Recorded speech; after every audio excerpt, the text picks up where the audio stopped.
to our people during ISIS, but a lot of good things also came out from it. I know it's very difficult for some people to imagine, but we witnessed a lot of good things coming out of it.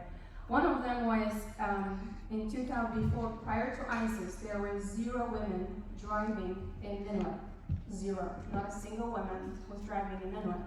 So when we went back, I remember a few of our HSU members, they're like, can we do a driving lessons training? We're like, okay, yes, we can do it. So we put a budget for 20 women. I was like, I'm sure 15 will apply, and then we'll have 5 of our people, and they'll go.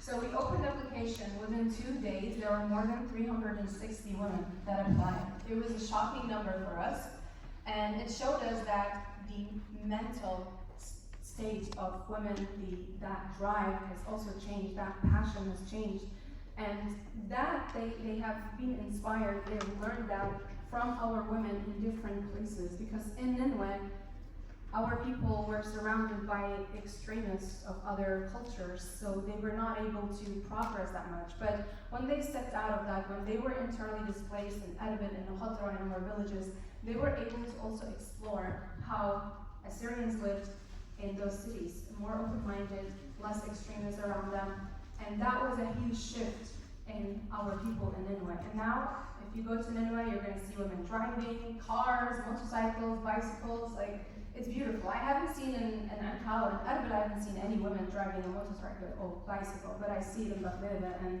it's an amazing shift of mentality and of progressness in our people there.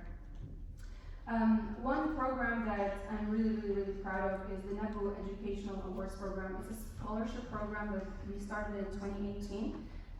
We provide scholarships to students and also laptops for software engineering students that are in need and that are also excelling in their degrees and their studies. So far, we have helped 130, we have given 130 one-year tuitions to university students and 23 laptops. This program, when we were in Armenia, one of the main things that Assyrians in Armenia were constantly asking for was education. Our people in Armenia, they live in the villages and they're very poor. And most of our youth, they are driven to the cities. So they said that they cannot get a job in the city unless they have a certificate, unless they have a degree, unless they have studied. And at the same time, in the villages, they can't really do much because they're not learning what we are doing, which is farming and agriculture. So they said, you will be saving our generations and future generations in Armenia if you can teach them. And it's very, very cheap there. For example, if you're studying medicine, 1 year you only get to pay around $2,000 for one student, which is basically nothing compared to what American students have to pay for medicine for 1 year. ETT Annual Leadership Program, this is the closest program to my heart because it's very educational. It's one of its own for Assyrians in Iraq. It's very unique. There's no other program like it, and it's inclusive of Assyrians from any church, from any political views. We do not care for that. It's for everyone, every Assyrian. And we also take sometimes from around the world. It's a 3-4 days field trip to an Assyrian village, and we insist on it to be an Assyrian village because we also want our youth to connect to the land and the importance of farming as a holy job, as a job that is one of the first professions of our people, and to also tie that connection with our land.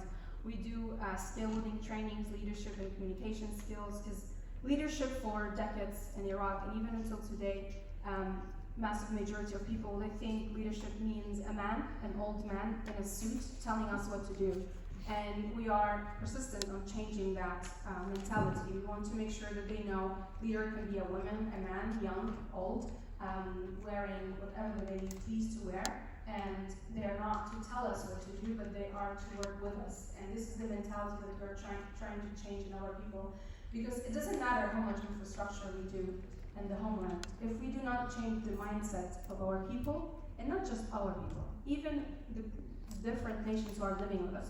Because if we progress, and the Kurds and Arabs are not progressing along with us, we're not going to survive, we're not going to make it there. If we want to survive in our homeland, we need to progress together. Obviously, we are at disadvantage, and we need to focus on ourselves, and we need to put most of our resources